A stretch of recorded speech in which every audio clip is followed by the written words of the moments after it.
So Samsung Galaxy Unpacked just happened like a week ago, and they announced a ton of new software and a couple new phones. They announced the S25, S25 Plus, the S25 Ultra. So here are my thoughts on them. By the way, this isn't a first impressions because I actually haven't had hands-on time with the phones. So let's first talk about the S25 and the S25 Plus. So these are Samsung's base model phones, and they've been boring for like the past couple years, and this year just sticks to that trend. Same design, same, basically the same materials. It's like recycled aluminum, I think now, but it's almost the exact same phone. The only thing new in this phone is the Snapdragon 8 Elite chip for Galaxy, which they were actually giving like solid numbers, like 50% better, 49%, 30%. So it's a lot more powerful of a chip, but nothing new with the base model phones. Not the cameras, not the batteries. Basically the exact same phone as last year. It's a spec bump. So now let's talk about the S25 Ultra. This phone has been kind of destroyed online for being the exact same phone. Oh, Samsung hasn't changed anything. And that's partly true. It is an incredibly similar phone to last year, but then the S24 Ultra was very similar to the S23 Ultra. The main design difference with the S25 Ultra is that it now has rounded corners instead of the sharp, jagged edges that we used to get with the S24 Ultra and before. This I actually really like because one of the biggest reasons that I told myself that I would never buy an Ultra phone is because of those really sharp, jagged edges that would pierce you in the hand and stuff. And so now that they're rounded corners, it makes them more ergonomically friendly to your hand, and you can actually hold the phone like a phone now. But now also the screens have gotten larger.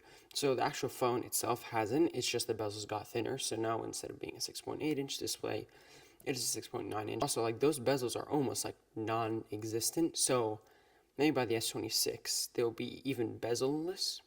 Maybe. Yeah, but same battery life also because they made the thing thinner so they couldn't fit in a bigger battery. And they have thermals now to keep the thing under control. This is probably because it has the Snapdragon 8 Elite for Galaxy, which I've heard has had some thermal issues, so that's probably why. Let's see if that can actually stop the phone from overheating. But now the phone is really boxy, so it doesn't have that curve from the edge to the back. So I'm gonna assume that's gonna get pretty sharp. I haven't actually held the phone, but from the renders, it looks like they didn't curve it at all. Kind of like an iPhone 12 or 13 Pro. The cameras generally stay the same. We got a couple upgrades on them. We got log video, and the ultra wide is now 50 megapixels instead of 12. Love to see that. Love to see higher resolutions. Also, the glass now is more durable. It is Gorilla Glass 2. I don't know how much of an impact that'll make. They said 29%, so I wouldn't count on it being a huge difference. But, it's more durable now, at least. But here's the thing. Other than that, there is nothing new with these phones. They spent most of the event talking about the software. Now, don't get me wrong. The software that they were talking about is super impressive. But that is also going to come to most probably the S24 Ultras later this year. So there's a new audio eraser feature where you can erase sounds that are in the background that are other than the person's voice, and so that you can hear the person more clearly, kind of like what Pixel introduced with their phones a couple years back. That's pretty cool. I like it. But I think headlining feature is how you're gonna be able to ask Gemini / Bixby to do cross app actions. So find when the next concert for this singer is and then add it to my camera, or find when the next soccer game for this team is and text it to this friend. So it can work across 2 apps and do it all for you. If that works, that's gonna be great. That's the next big thing.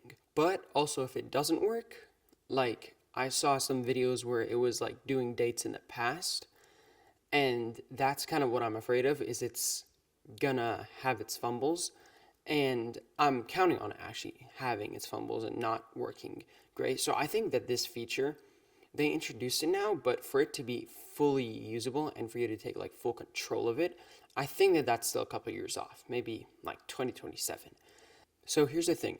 A lot of the software they were talking about, which was like most of the event, um, I'm pretty sure it's going to come to the S24 Ultra, and some of them will come to the S23 Ultra like later this year. So it's not going to be all exclusive to the S25. So really, the S25s are extremely similar to last year's phone. You know, it's lighter, upgraded ultra wide lens, a little bit more durable glass. Basically, that's it. Also, there's rumors that Bluetooth is now removed from the S Pen.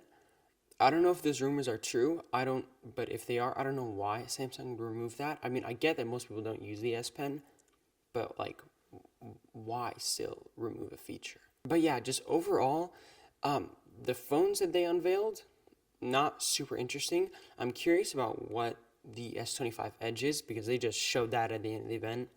Didn't say anything about it. I'm assuming that'll be with like the Z Flips and the Z Folds in that event during the summer. But I'm not expecting super great things from that one either because it's two cameras. The batteries are going to probably be cut down because the phone is supposed to be slim. But yeah, just overall, the phones that they were showing, not super impressive. They were really similar to last year. I think the biggest difference is going to be the chip because compared to last year, this year's chip, they were giving like pretty solid, pretty high numbers. But yeah, the phones are super similar, especially the base model phones. Like, I think Samsung has forgotten that those exist. They just slap in a new chip and a new name and call it a day with those. But like all the software stuff they're talking about, it's super cool. But I don't think it's going to be a reason to buy the S25 Ultra because I'm pretty confident that those are going to come to a lot of their older phones. So I think if you have a remotely new Samsung phone, you won't need to buy the S25 Ultra. But again, this isn't a review. This is just like my thoughts on what they said at the event. But yeah, thank you guys for watching, and I will see you guys in my next video.